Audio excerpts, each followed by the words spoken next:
সুপ্রভাত বন্ধুরা, তোমরা সবাই কেমন আছো? আশা করছি সবাই খুব ভালো আছো, আর আমিও খুব ভালো আছি। নতুন একটা দিন, নতুন একটা সকালে আমার এই চ্যানেলে তোমাদের সবাইকে অনেক অনেক স্বাগত।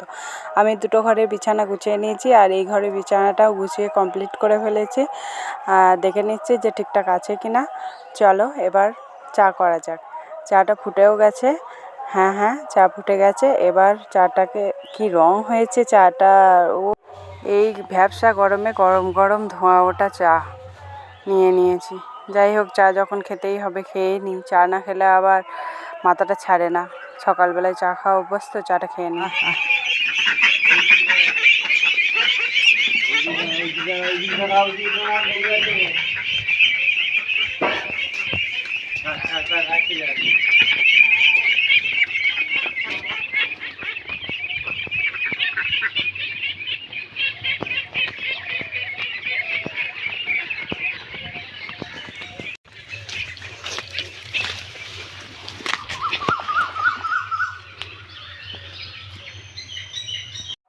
হাঁস দিয়ে বাড়ি চলে এসেছি। বাড়ি চলে এসে আলু কেটে নিচ্ছি। আলু ভাজা করতে হবে, কারণ দুজন দাদা আছে, ওরা মুড়ি খাবে। একজন কলের মিস্ত্রি দাদা, আর একটা হচ্ছে রং করছে ওই দাদাটা।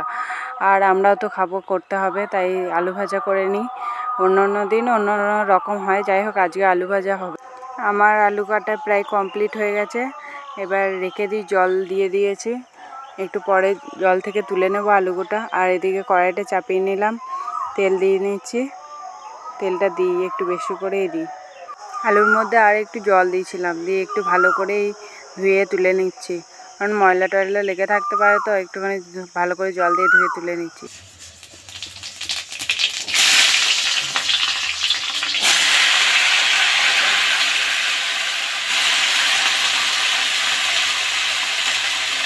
তেল গরমের উপর জিরে দিলাম আর লঙ্কা দিলাম। আর ওই সাউন্ডটা যে আমার কি ভালো লাগে, ওই জন্য সাউন্ডটাকে আর অফ করে রাখলাম না, সাউন্ডটাকে চালিয়ে রাখলাম। ওইদিকে আলুগুলোকে একটুখানি তেল দিয়ে ঢাকা দিয়ে রেখে দিলাম, আর আলুর খোসাগুলোকে একটুখানি তুলে ফেলে দিই, নাহলে কাজ পড়ে থাকলে পড়েই থাকবে, আবার কাজ বেড়ে যাবে। তাই এই সময় আলুটা ঢাকা দিয়ে আসলাম আর আলুর খোসাগুলোকে রেখে দিয়ে এলাম। এবার দিয়ে দিলাম একটু হলুদ, একটু লঙ্কা গুঁড়ো আর একটু নুন দেবো, তাহলেই হবে। আর কিছু দেবো না তেমন। আলু ভাজা আমি এইরকমভাবেই করি। আর এদিকে প্রায় আলু ভাজাটা হয়ে এসছে। আর একবার ঢাকা দিয়ে দেবো, জল দিয়ে ঢাকা দিয়ে দেবো। জলটা দিয়ে ঢাকাটা দিয়ে দেবো। অনেকটাই জল দিলাম যাতে সেদ্ধটা ভালোভাবে হয়।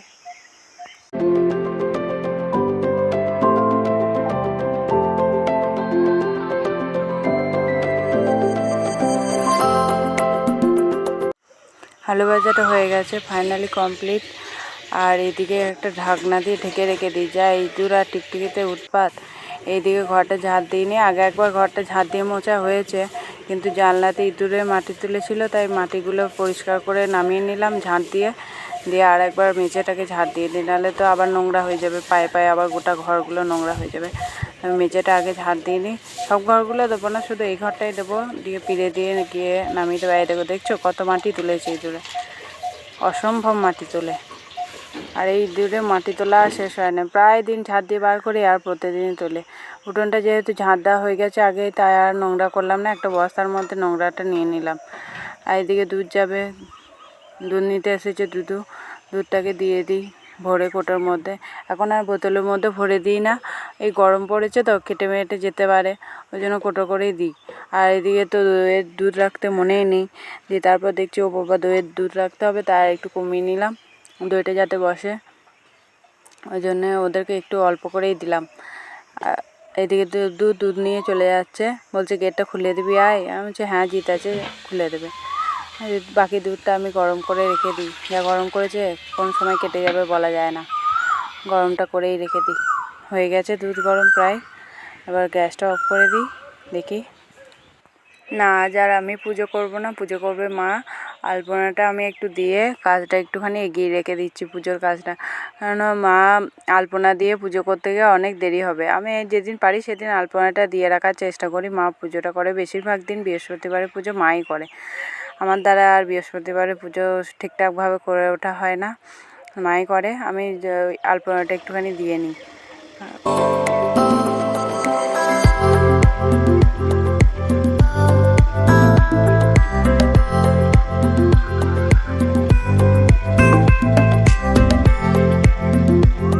এদিকে সমস্ত রকমের ফুল, বেলপাতা, আমের শকা সব তুলে রেডি করা আছে। আর ওদিকে ধূপ, জবা ফুল, যা যা ফুল পায়ে আমরা সব তুলে রেডি করে রেখে দিয়েছি। মাও কিছু ফুল তুলে নিয়ে গেছিলো, আমি বাকিটা তুলেছি। আর বেলপাতা আর আমের শকা বাবা এনে দিয়েছে। আর এদিকে হচ্ছে লালতে শাক। এই লালতে শাকটা কোথাকার? আমার মায়ের বাগানে। দেখবে, এই দেখো, আমার মা এই লালতে শাকগুলো সব লাগিয়েছে। এটা হচ্ছে আমার মায়ের বাগান। আর আমার বাবার বাগান আছে আলাদা, পরে দেখাবো তোমাদের। আর এদিকে আমাদের কলের কাজ হচ্ছে, পাইপ লাইন হচ্ছে। এই দেখো, এইখান থেকে পাইপ লাইন হবে।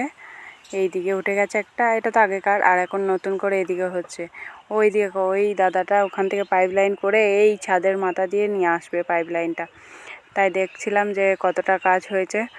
আর এদিকে ছোটন বলছে যে, কিরে কী করছিস? আমি বলছি এই একটু ভিডিও করছি। তারপরে ছোটন বলছে কর কর, ভালোই হচ্ছে। যাই হোক, ও একটু সাহস দিল আর চলে যাচ্ছে। ছোটন দোকানে এসেছিলো, চলে যাচ্ছে। আমি করে নিচ্ছি শরবত। আর এদিকে চিনি কোটে চিনি নেই, তবুও যতটা দরকার মোটামুটি কাঁচলের মতো আছে, ওটা দিয়ে কাজ চালিয়ে নিই। নুন, লেবু আর চিনি দিয়ে শরবতটা করে নিলাম। ডেবে নিচ্ছি, ছাঁকনি দিয়ে ছেঁকে তারপর দিয়ে দেবো। এটা বাবার শরবত আর এটা মাকে দেবো। নুনটাও কমে গেছিলো, নুনটা ঢেলে নিলাম। এটা আর বড় কোটোতেও নুনটা কমে গেছিলো। বড় কোটো নুনটা ছোট বাটিতে ঢেলে নিয়ে বড় কোটোতে নুনটা ভরে নিচ্ছি। আর চিনিটাও নেই, চিনিটাও আনতে হবে, তাই চিনিটাও নিয়ে চলে আসলাম। চিনিটা নিয়ে রেখে দিই, আবার কখন শরবত খেতে মনে হবে তখন আবার পাওয়া যাবে না। অনেক জামা কাপড় জমা হয়েছিল চেয়ারে, কালকে আর গোছানো হয়নি। জামা কাপড়গুলো গুছিয়ে নিই।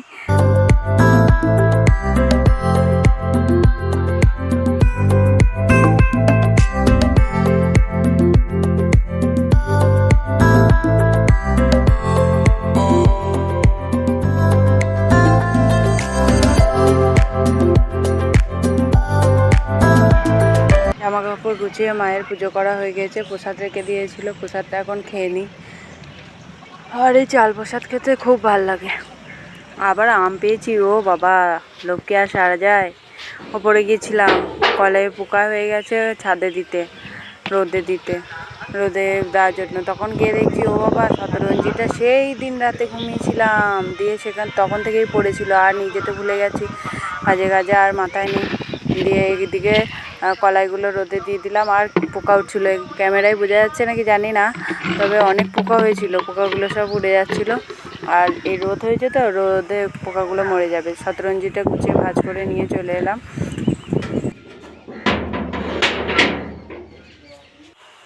চাল আর আলু নিয়ে নিয়েছি, ভাত চাপাতে হবে। অনেকগুলো আলু নিয়েছি, চালটা দেখা যাচ্ছে কি? হ্যাঁ, ওই তো। চাল আর আলুও নিয়েছি। আর চলো ভাতটা বসিয়ে দিই, উনুনটা তো জ্বলেই গেছে। ভাতের হাঁড়িটা চাপিয়ে দিলাম। আজকে তো নতুন হাঁড়ি, মানে মাজা হাঁড়িতে ভাত। যাই হোক, জলটা পড়ে গেল, তাই ধোঁয়া হচ্ছে। ভাতটা বসিয়ে দিই। সকাল নয়, বেশ দেরি হয়েছে। তখন বাজে প্রায় তোমার 10টা বাজবে, 10টা সাড়ে 10টা বাজবে। চালটা ধুয়ে ভাতটা বসিয়ে দিই। আর আমি এখন যেখানে ভয়েস ওভার দিচ্ছি, যেখান থেকে, এত হাওয়া দিচ্ছে না, আর কোকিল ডাকছে মাঝে মাঝে, কি যে ভালো লাগছে কি বলবো।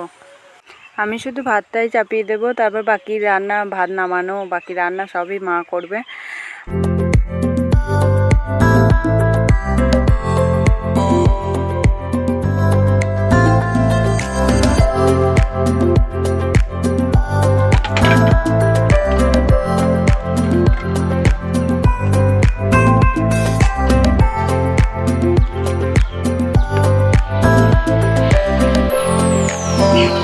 মা রান্না করে নিচ্ছে, পটল আলুর তরকারি করবে আর লালতে শাক, তখন দেখালাম লালতে শাক করবে। আর বোধহয় কি একটা করবে, বেগুন ভাজবে মনে হয়, আর কি করবে জানি না। আর এদিকে হচ্ছে এই দাদাটা রং করছে। আর এইদিকে ভূতের গল্প বলছে যে আমি যাব ভূত দেখতে, এরকম বলছে। আমি বলছি হ্যাঁ যেও বাবার সাথে, তাই বলছিল। দিয়ে রং করে নিচ্ছে। ওই দিকটা বেশ ভালো লাগছে, রং হয়ে গেছে। রং না, এটা হচ্ছে সিমেন্ট দিচ্ছে, সিমেন্টগুলো। দরকার তো দিতে হবে না, এমনি চলে আসবে।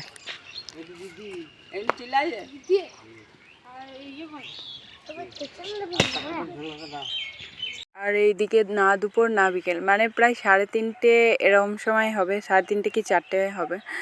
সেটা ওই সময় তাল খাচ্ছিল সবাই, পাড়ে এসে দেখছি সবাই তাল খাচ্ছে, আমিও তো একটু তাল খেলাম। আর আমি যেটা খাচ্ছি এটা তালের কোয়া, আমি তো কোয়া থেকে তাল খেতেই পারি না, ওরা এই বনি যেভাবে তাল খাচ্ছে আমি এইভাবেই তাল খেতে পারি। যাই হোক, ওটা আমাকে দিয়েছে, ওইটাই এখন খেতে হবে। আর তার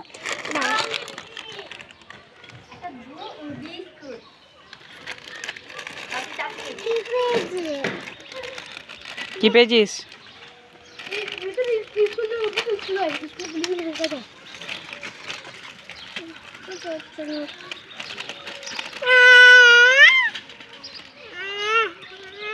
কিছু পড়েনি?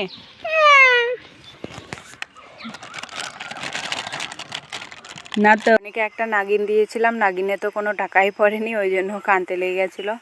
ওকে নাগিন দিয়ে এসে এদিকে আমি চলে এলাম এদের সাথে একটুখানি বাস স্ট্যান্ড যাব।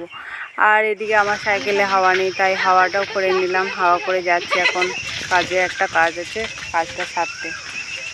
চলো যাই, কাজও সারা হবে, আবার একটু ঘুরে বেড়ানোও হবে। আর কাজ মিটিয়ে চলে এসেছি আইসক্রিম খেতে, ওদেরকেও আইসক্রিম দিলাম আর আমিও আইসক্রিমটা নিলাম। এই আইসক্রিমটা খেতে যে কী ভালো ছিল, সত্যিই খুব সুন্দর ছিল। 5 টাকা দাম, মাত্র 5 টাকা দাম, আর এত ভালো আইসক্রিম সত্যিই ভাবা যায় না। চলো তাহলে ভিডিওটা আজ এখানেই শেষ করছি, লাইক কমেন্ট শেয়ার করে দেবে, সবাই ভালো থাকবে, সুস্থ থাকবে, দেখা হচ্ছে পরবর্তী ব্লগে।